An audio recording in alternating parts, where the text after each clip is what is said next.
आज की वीडियो है मेरे उन प्यारे प्यारे भाइयों के लिए जिनको कि परेशानी हुई है जब सचखंड बल्ला गद्दी नशीन संत 108 संत श्री निरंजन दास जी महाराज जियों को पद्मश्री अवार्ड दिया गया है। तो मैं परेशानी इसलिए कहूँगी क्योंकि जब से ये अवार्ड संत श्री निरंजन दास जी महाराज जी को दिया गया है या जब से हमने पोस्टें इस बारे में डाली हैं, तो कुछ लोग लगातार इस चीज़ का विरोध कर रहे हैं, बोल रहे हैं कि ये राजनीति है, राजनीति है, राजनीति है। तो भाई देखो, राजनीति है या जो कुछ भी है, मैं इस चीज़ में नहीं पढ़ना चाहती कि ये राजनीति है या क्या है। इवन आप एक भाई मुझे बोल रहा है कि राज बैंस करके एक भाई है, देखिए मैंने यहाँ कमेंट भी लगा दिया इन भाई का। तो ये भाई मुझे बोल रहा है कि खुरालगढ़ साहिब जो कि ऐतिहासिक जो है स्थान है, वहाँ पर आज तक कोई जो है डेवलपमेंट नहीं हुई है, ये सबको पता है, लेकिन कोई बोलेगा नहीं। तो ये बल्ला में ही क्यों हो रही है? तो भाई पहली बात तो ये है कि बल्ला में हो रही है, ये वहाँ की मैनेजमेंट तय करती है, ये वहाँ की मैनेजमेंट देखती है। खुरालगढ़ में हो रही है या नहीं हो रही है, ये वहाँ की मैनेजमेंट देखती है।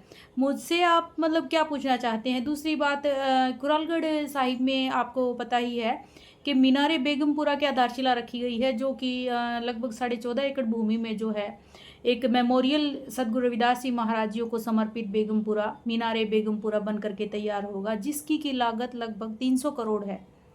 300 करोड़ की लागत कुछ कम नहीं होती है, बहुत ज़्यादा होती है। और इतने मूल्य की लागत से अब तक डेरा सचखंड बल्ला में कुछ भी नहीं बना है। तो क्या हम ये कह दें कि वहाँ पर तो राजनीति हो रही है, वहाँ पर तो नेता आते हैं, वहाँ पर राजनीति हो रही है, इसीलिए वहाँ पर जो है मीनारे बेगमपुरा बन रही है। और अगर वहाँ पर मीनारे बेगमपुरा बन रही है तो ये जालंधर में क्यों नहीं बनी? हमें ऐसा कहना भी नहीं चाहिए, क्योंकि हमें खुशी होनी चाहिए। कहीं भी अगर कोई हमारे गुरुओं का स्थान है, कहीं भी वहाँ अगर डेवलपमेंट हो रही है, वहाँ कुछ भी अगर कार्य हो रहा है, तो हमें उसके लिए खुश होना चाहिए, ना कि ऐसे मतलब परेशान होने वाली इसमें कोई बात ही नहीं है। दूसरी बात कि जो पद्मश्री पुरस्कार हैं वो भारत सरकार द्वारा दिए जाते हैं, और ये जो पुरस्कार हैं अध्यात्म में, खेल में, सामाजिक कार्यों के लिए, अभिनय में या अदर किसी दूसरे कैटेगरी में जिसमें अच्छा प्रदर्शन किसी ने किया हो, तो राष्ट्रीय स्तर पर एक अच्छा उनका जो है सम्मान किया जाता है और उनको जो है पद्मश्री पुरस्कार दिया जाता है। आप जी ने भाई ने ये कमेंट किया है कि क्या भारत रत्न देने से क्या बेगमपुरा का संकल्प पूरा हो जाएगा? क्या हमारे लोगों का जो है रोटी कपड़ा और मकान का जो संघर्ष है वो पूरा हो जाएगा? क्या उनको रोटी कपड़ा मकान मिल जाएगा? तो भाई अब से पहले भारत रत्न मिला है, सर्वोच्च सम्मान भारत का, डॉक्टर बी आर अम्बेडकर साहब को। कांशीराम साहब को भी ये जो है भारत रत्न दिलाने की समय समय पर जो संस्थाएं हैं वो मांग करती रही हैं, और करना भी चाहिए, उनको मिलना भी चाहिए। तो क्या मतलब उनको भारत रत्न अगर मिला है, तो क्या हम इसको ये कहें कि उससे जो है जो समाज के जो दबे कुचले लोग हैं उनको रोटी कपड़ा और मकान मिल गया है? ये तो एक सम्मान होता है जो भारत सरकार की तरफ से दिया जाता है उन लोगों को जो अपने अपने क्षेत्र में उत्कृष्ट कार्य करते हैं। और आप सबको पता है कि डेरा सचखंड बल्ला में जो गद्दी नशीन महाराज जी हैं, संत निरंजन दास जी महाराज जी, उनके जो है देख रेख में अनेकों ही कार्य हो रहे हैं। वहाँ पर बहुत से लोग जुड़े हुए हैं, लाखों की संख्या में, 20 से 25 लाख के करीब लोग वहाँ जुड़े हुए हैं, और आगे भी लोग जो है लोग वहाँ पर जुड़ रहे हैं। क्यों जुड़ रहे हैं? वो इसीलिए जुड़ रहे हैं क्योंकि वहाँ पर जो मिशन है वो सदगुरु रविदास जी महाराज जियों के वाणी के ऊपर है। उन्होंने हमें पहचान दी है, रविदासिया धर्म के रूप में हमारी अपनी एक पहचान दी है। तो इसमें गलत क्या है? मुझे तो ये समझ नहीं आ रहा।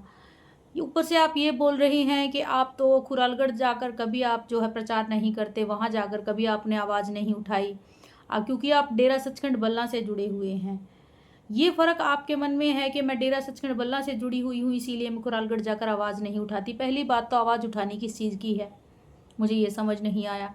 दूसरी बात, मैं आपको ये बता दूं कि अगर मैं खुरालगढ़ साहिब नहीं जा पाई हूँ, उसके पीछे कोई और कारण भी तो हो सकता है ना।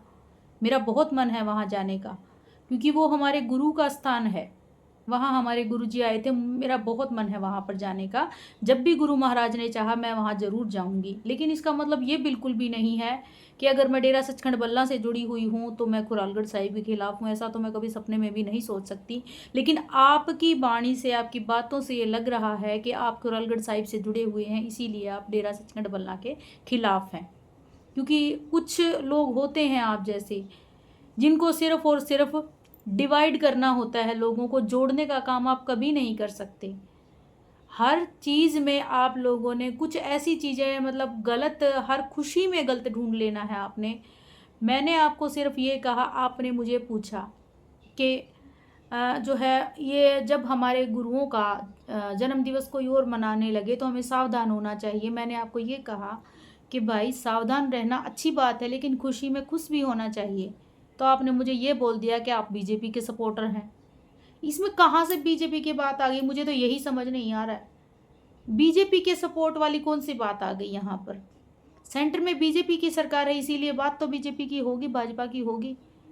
और रही बात, आपको ये लगता है कि भाजपा की नीतियाँ गलत हैं, भाजपा गलत कर रही है लोगों के साथ, या आपका जो भी ओपिनियन है, मेरा अपना ओपिनियन है, आपका अगर ओपिनियन ऐसा है कि भाजपा सरकार गलत है, उसको सेंटर में नहीं रहना चाहिए, तो आप मुझे दिखाएं कि आपने कब इस सरकार की नीतियों के खिलाफ कुछ भी बोला है। आप तो अपनी आईडी लॉक करके बैठे हैं। जब आप खुद अपनी आईडी लॉक करके बैठे हैं और कुछ नहीं कर रहे हैं, आप लोगों का काम सिर्फ और सिर्फ जो कुछ कर रहे हैं उनकी भी टांग खींचना है। दूसरी बात मैं आपको ये बता दूं कि मेरा काम सदगुरु रविदास जी महाराज जियों की वाणी को घर घर तक पहुंचाना है।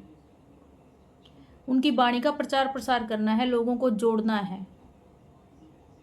गुरु घर चाहे कोई भी हो, चाहे डेरा सचखंड बल्ला हो, और डेरा सचखंड बल्ला के जलंधर में ही बूटा मंडी धाम है जहाँ पर सदगुरु रविदास जी महाराज आए थे और 11 दिन के लगभग रुके थे वहाँ पर।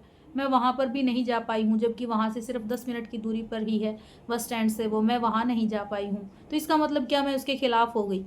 नहीं, मैं उसके खिलाफ नहीं हूँ और ना कभी मैं हो सकती, मैं तो ऐसा सोच भी नहीं सकती। हमारे गुरुओं के जो तीर्थ स्थान हैं, जो पवित्र स्थान हैं, वो हमारे सिर पर यहाँ हैं। हम उनके आगे नतमस्तक होते हैं। चाहे खुरालगढ़ साहिब हो, चाहे डेरा सचखंड बल्ला हो, चाहे बूटा मंडी धाम हो, चाहे कातरज पुणे हो, चाहे सदगुरु रविदास जी का जन्म स्थान सीर गोवर्धनपुर कांसी बनारस हो, कपाल मोचन डेरा हो, या फिर भारत में स्थित या विदेशों में भी स्थित अगर कोई भी गुरु घर है तो हम उसको हाथ जोड़कर सिर झुकाकर नमस्कार करते हैं। हमारी आस्था है उनमें। अगर हम किसी एक जगह जा रहे हैं, इसका मतलब ये बिल्कुल भी नहीं है कि हम एक जगह जाकर दूसरे के खिलाफ हो गए हैं। आपको ऐसा लगता है, आप ऐसा करते हैं क्योंकि